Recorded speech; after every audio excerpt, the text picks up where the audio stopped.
श्री शिवाय नमस्तुभ्यं। दोस्तों, आप सभी लोग जानते हैं कि 19 जून 2026 यानी शुक्रवार को पड़ रही है आषाढ़ मास की पंचमी तिथि। और दोस्तों, ये वह तिथि है जो आषाढ़ मास में पड़ने वाली सबसे बड़ी तिथि है, क्योंकि ये शुक्रवार के दिन पड़ रही है और इसका बहुत ही बड़ा और विशेष महत्व होता है।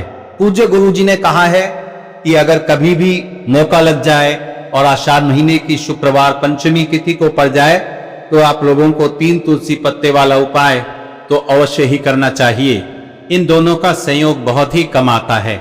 इसी के साथ में गुरुजी ने अपनी शिव पुराण कथा में बताया है कि इस दिन आपको एक 3 तुलसी पत्ते वाला उपाय तो आपको अवश्य ही करना चाहिए, क्योंकि ऐसा दिन पूरे साल में सिर्फ एक ही बार आता है।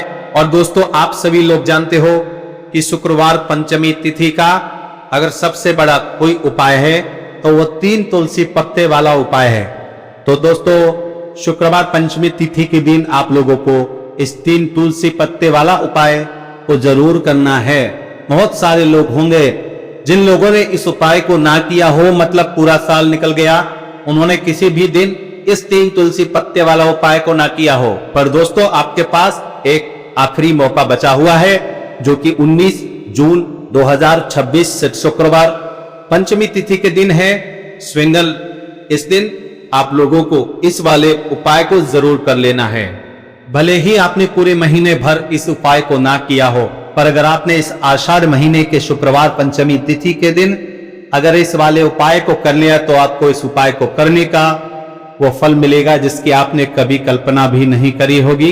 इसीलिए आप लोग इस वाले उपाय को एक बार जरूर कर लेना है, ताकि आप लोगों के हाथ से यह मौका न जा सके और आपको इस उपाय को करने का फल मिल सके। दोस्तों, यह उपाय पंडित जी ने अपनी अभी की ही श्री शिव महापुराण की कथा में बताया है जी। इस उपाय को आज हम आपको बहुत अच्छे से समझाने वाले हैं। इस वीडियो को देखने के बाद इस उपाय को समझने के लिए आपको कोई और वीडियो को देखने की जरूरत नहीं पड़ेगी। तो चलिए दोस्तों, उपाय को शुरू करते हैं। देखिए, यह इस आषाढ़ महीने के शुक्रवार पंचमी तिथि के दिन यह इतना खास होता है, इतना महत्वपूर्ण होता है, देखा गया है। कभी कभी बड़े बड़े पूजा पाठ अनुष्ठान से जो मनोकामना पूर्ण नहीं होते, वह आषाढ़ महीने की शुक्रवार पंचमी तिथि के दिन एक छोटे से उपाय करने से ही आपकी मनोकामना पूर्ण हो जाती है। और बहुत सारे लोगों ने इस उपाय को किया भी है और उनको इस उपाय को करने का फल भी जरूर मिला है। अगर आप लोग भी इस उपाय को करना चाहते हैं तो आप इस उपाय को पहले अच्छे से समझ लेना, सुन लेना, उसके बाद करना। आपको इस उपाय का फल जरूर मिलेगा। और इस उपाय को कर लेने से आपके घर में चाहे किसी भी प्रकार की दुख और समस्या क्यों ना चल रही है, आपको उसका कारण भी नहीं पता है कि भाई ये समस्या किस कारण से चल रही है। उसका कुछ भी कारण हो सकता है, जैसे पितृ दोष हो सकता है या किसी भी तरह का मंगल दोष भी हो सकता है। तो इस दिन आप लोगों को ये वाला उपाय कर लेना है। यह ऐसा उपाय है जिस उपाय को अगर किसी विशेष दिन पर किया जाए तो भाई उस विशेष दिन का जो है वह तो हमें मिलता ही मिलता है, पर हमने उस दिन पर इस उपाय को किया है तो हमें उससे भी बड़ा फल मिलता है, और फल बहुत जल्द मिलता है, क्योंकि आप इस उपाय को बहुत ही बड़े और विशेष दिन पर कर रहे हो।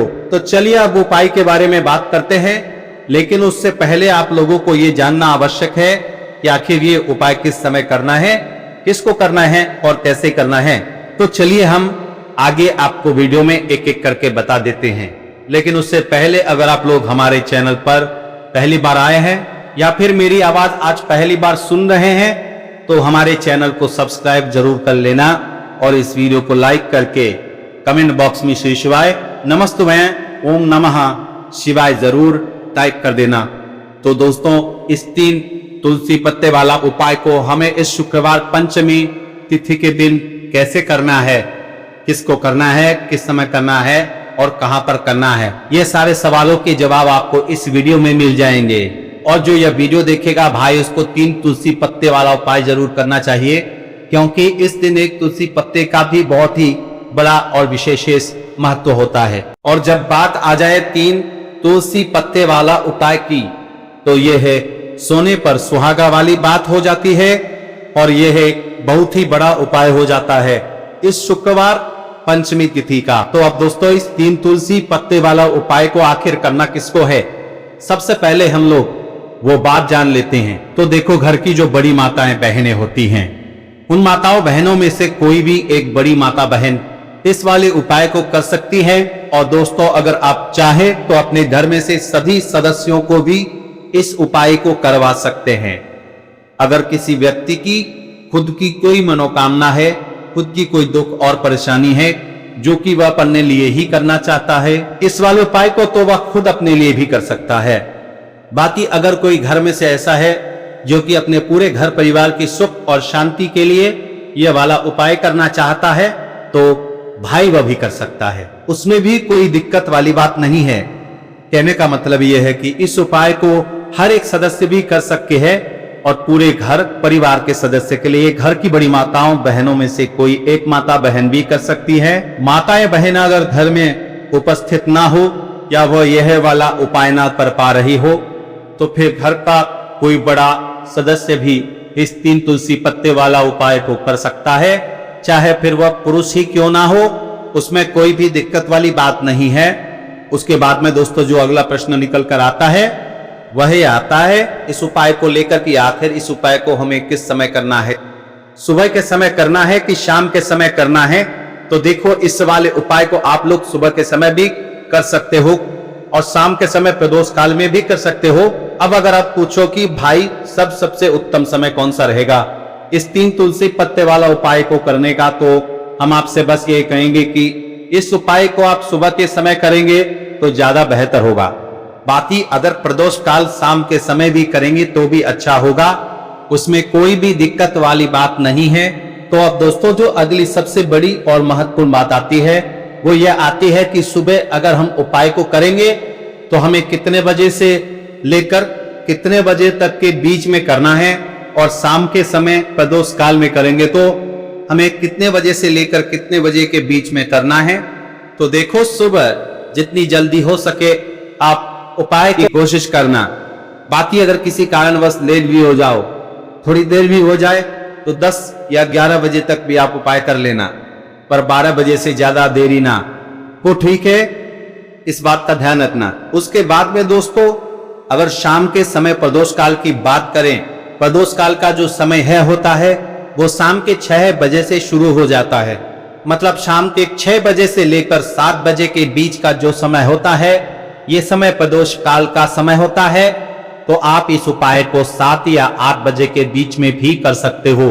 मतलब शाम के 6 बजे से रात 8 बजे के बीच में आप कभी भी इस वाले उपाय को कर सकते हो, उसमें कोई भी दिक्कत वाली बात नहीं है। तो चलिए दोस्तों जान लेते हैं सबसे पहले उपाय के बारे में, जो कि है तुलसी जी के पत्तों का बहुत ही चमत्कारिक उपाय। देखिए, हम सभी के घरों में माता तुलसी का पौधा अवश्य ही होता है। तो देखिए, हमें तुलसी जी के पौधे से सबसे पहले तो 3 पत्ते तोड़ने हैं। तो देखिए, तुलसी जी के आपको 3 पत्ते तोड़ लेने हैं, और इन तुलसी जी के पत्तों को तोड़ने के बाद आपको एक चुटकी हल्दी भी अपने साथ में लेनी है। हल्दी के अंदर आपको जल मिलाकर के पेस्ट के रूप में तैयार करना है, और इसी के साथ में आपको एक दीपक भी लेना होगा। दीपक आप मिट्टी का भी ले सकते हैं, आटे का भी ले सकते हैं, और इस दीपक में आपको शुद्ध घी डाल के इसमें आपको लंबी रुकी बाती का प्रयोग करना है। देखिए दोस्तों, आपके पास है 3 तुलसी जी के पत्ते। तो पहला जो तुलसी जी का पत्ता है उस पर आपको सबसे पहले तो जो आपने हल्दी ली है उसकी एक बिंदी लगानी है।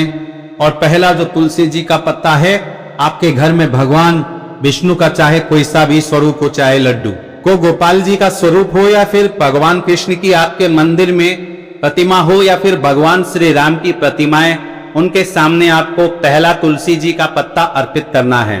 अब देखिए दोस्तों, आपके पास जो 2 तुलसी जी के पत्ते हैं और आपके पास जो एक दीपक है, इन्हें आपको लेकर के पहुंचना है अपने ही घर में तुलसी जी के पौधे के पास में। देखिए, सबसे पहले तो आपके पास जो 2 तुलसी जी के पत्ते हैं उन पर भी आपको हल्दी की एक एक बिंदी लगानी है, और उन दोनों ही तुलसी जी के पत्तों को आपको अपने घर में तुलसी जी के पत्तों को आपको अपने घर में तुलसी जी के पत्तों को आप और इस प्रकार से ये दोनों पत्ते भी तुलसी जी के पौधे के पास में अर्पित करने के बाद अंत में जो आपके पास एक लंबी बाती का दीपक है, इसे आपको तुलसी जी के पौधे के पास में ही प्रज्वलित कर देना है। जो भी व्यक्ति अपने ही घर पर शुक्रवार पंचमी तिथि के दिन इस प्रकार से तुलसी जी के 3 पत्तों का ये उपाय कर लेता है तो उसका परिवार हमेशा खुश रहता है, उसके परिवार में कभी भी कोई भी संकट उत्पन्न नहीं होता है, और यदि आपके घर में जो भी ग्रह क्लेश है वो भी समाप्त होते हैं। तो इस प्रकार से आपको ये पहला उपाय करना है। अब दोस्तों हम जान लेते हैं दूसरे उपाय के बारे में। देखिए, इस उपाय को करने के लिए भी आपको मात्र 1 लोटा शुद्ध जल लेना है तांबे के पात्र के अंदर, और इसी के साथ में आपको एक प्यारी सी और सुंदर सी बेलपत्र ले ली है। बेलपत्र जो है वो कहीं से भी खंडित नहीं होनी चाहिए, इस बात का ध्यान रखना है। बेलपत्र यदि आपको प्राप्त नहीं हो पाती है तो आप शिवलिंग पर चढ़ी हुई बेलपत्र को पुनः शुद्ध जल से धोकर करके उसका उपयोग कर सकते हैं। देखिए, इस उपाय को आप सुबह से लेकर के शाम तक किसी भी समय में कर सकते हैं। देखिए, मंदिर पहुंचने के बाद सबसे पहले तो आपके पास जो अपनी हथेली में रखना है और आपको कुंडकेश्वर महादेव से प्रार्थना करनी है कि मेरे शरीर में या फिर मेरे परिवार के इस सदस्य के शरीर में कोई भी भारी रोग हो चुका है जिसमें उसे आराम नहीं मिल पा रहा है, डॉक्टरों को लगातार दिखा रहे हैं, दवाओं का लगातार सेवन कर रहे हैं, लेकिन बीमारी में आराम नहीं मिल पा रहा है। हे मेरे कुंडकेश्वर महादेव, मुझे अपनी बीमारी में आराम दिलाने की कृपा करें। इस प्रकार से आपको कामना करते हुए ये जो एक बेलपत्र है इसे आपको माता अशोक सुंदरी वाले स्थान पर अर्पित करनी है। देखिए, माता अशोक सुंदरी वाले स्थान पर जब भी आप ये बेलपत्र अर्पित करेंगे तो इसकी जो चिकनी साइड है वो शिवलिंग से स्पर्श रहेगी, और इसको आपको इस प्रकार समर्पित करना है कि जो इसकी डंडी है वो शिवलिंग की तरफ रहेगी और इसका जो पट्टी वाला भाग है वो जलाधारी की ओर रहेगा। इस प्रकार से आपको ये एक बेलपत्री शिवलिंग पर अर्पित करनी है। इसके बाद आपके पास जो एक लोटा शुद्ध जल है उसे आपको सबसे पहले माता शक सुंदरी वाले स्थान पर अर्पित करना है। देखिए, आपको शिवलिंग के ऊपर जल अर्पित नहीं करना है, पूरा ही जल आपको धीरे धीरे जहां आपने बेलपत्र अर्पित की थी उसी के ऊपर आपको अर्पित करना है। जल को अर्पित करते समय लगातार आपको कुंडकेश्वर महादेव का स्मरण करते रहना है। देखिए, जैसे ये जल जलाधारी से होकर के बह करके आएगा तो इसे आपको थोड़ा सा किसी भी खाली पात्र में झेल लेना है, और इस जल को आपको महादेव से यानी कि कुंकेश्वर महादेव से औषधि स्वर प्राप्त कर लेना है और इसे आपको अपने घर लेकर के आ जाना है। अब देखिए, इस जल का आपको आचमन करना है। या तो आप बीमार हैं तो आपको इस जल का आचमन करना है, या फिर घर का कोई भी सदस्य बीमार है तो उसे आपको कुंडकेश्वर महादेव का स्मरण करवाते हुए इस जल का आचमन करवा देना है। पूज्य गुरुजी ने बताया है कि जो भी व्यक्ति इस उपाय को 5 दिन 60 दिन इस प्रकार से कर लेता है तो उसकी जो बड़ी से बड़ी बीमारी है वो समाप्त हो जाती है। देखिए, अब हम जान लेते हैं तीसरे उपाय के बारे में।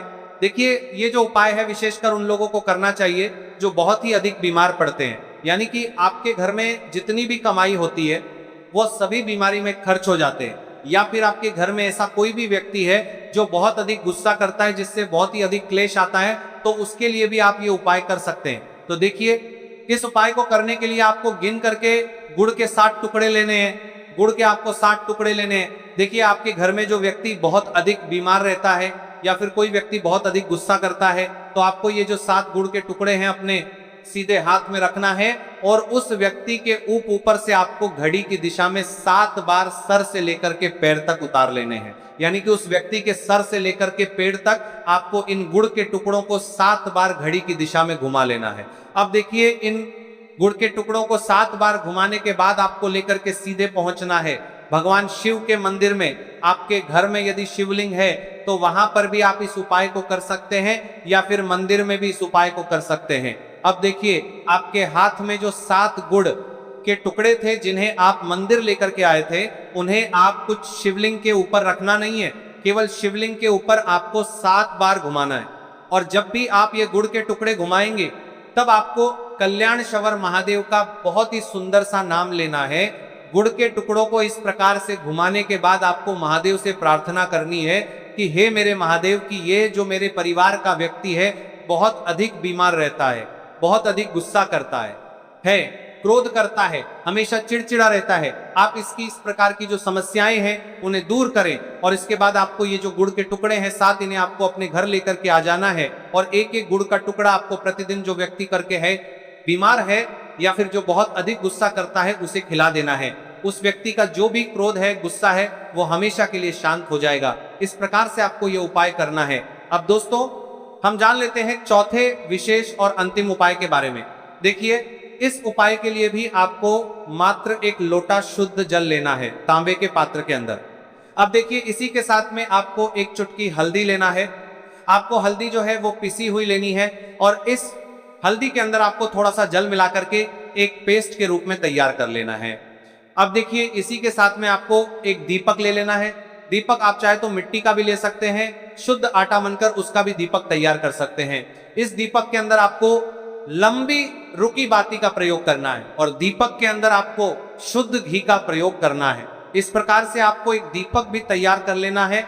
देखिए, ये उपाय विशेषकर उन लोगों को करना है जिनकी कोई भी ऐसी मनोकामना है जो अभी तक परिपूर्ण नहीं हो पाई है। उन्होंने कई प्रकार के व्रत कर लिए हैं, कई प्रकार के उपाय कर लिए हैं, कई प्रकार के टोटके कर लिए हैं, मनोकामना परिपूर्ण नहीं हो पाई है, तो आपको ये उपाय इस शुक्रवार के दिन करना है। देखिए, सबसे पहले तो आपने जो ये जितनी भी सामग्रियां ली हैं, इन सभी को लेकर के आपको पहुंचना है बेलपत्र के वृक्ष के नीचे। देखिए, बेलपत्र के वृक्ष के नीचे जो मिट्टी होती है, सबसे से पहले तो आपको वहां पर इस एक चुटकी हल्दी से स्वास्तिक का निर्माण करना है। अब देखिए, आपने जो ये हल्दी का स्वास्तिक बनाया है, इसी के ऊपर आपको जो एक दीपक है लंबी बाती का, उसे भी रख देना है। ध्यान रखिए, इस दीपक की जो बाती है उसका मुख आपको उत्तर दिशा की ओर रखना है। इस प्रकार से आपको यह दीपक भी बेलपत्र के वृक्ष के नीचे रख देना है। अब देखिए, इस प्रकार से आपको यह दीपक बेलपत्र के वृक्ष के नीचे प्रज्वलित कर देना है। अब देखिए, अंत में जो आप एक लोटा शुद्ध जल लेकर के आए हैं, उसे आपको अपने सीधे हाथ में रखना है और आपको महादेव से, माता पार्वती से प्रार्थना करनी है। देखिए, बेलपत्र के वृक्ष के नीचे किए जाने वाला यह सबसे चमत्कारिक उपाय है। तो देखिए, आपकी किसी भी प्रकार की मनोकामना है, चाहे धन प्राप्ति को लेकर हो, व्यापार को लेकर हो, नौकरी को लेकर हो, विवाह को लेकर हो, किसी भी प्रकार की मनोकामना है, तो उसे आपको महादेव से तथा माता पार्वती से परिपूर्ण करने की प्रार्थना करनी है। और ये जो जल है, इसे आपको अपने सीधे हाथ में लेना है और बेलपत्र के वृक्ष में आपको अर्पित कर देना है। ये जो जल है, इसे आपको 7 बार में ही बेलपत्र के वृक्ष में अपने सीधे हाथ की हथेली से अर्पित कर देना है। देखिए, गुरुजी ने बताए हैं कि जो भी व्यक्ति इस उपाय को इस प्रकार से शुक्रवार पंचमी तिथि के दिन या फिर आने वाली सप्तमी, अष्टमी या फिर पंचमी की तिथि पर कर लेता है, तो महादेव और माता रानी की कृपा से उसकी जो भी मनोकामना है वह निश्चित ही परिपूर्ण हो जाती है। तो दोस्तों, यह थे पूज्य गुरुजी द्वारा बताए गए कुछ बहुत ही खास उपाय। अगर आपको जानकारी अच्छी लगी हो तो वीडियो लाइक करिएगा। मिलते हैं फिर एक नए वीडियो के साथ।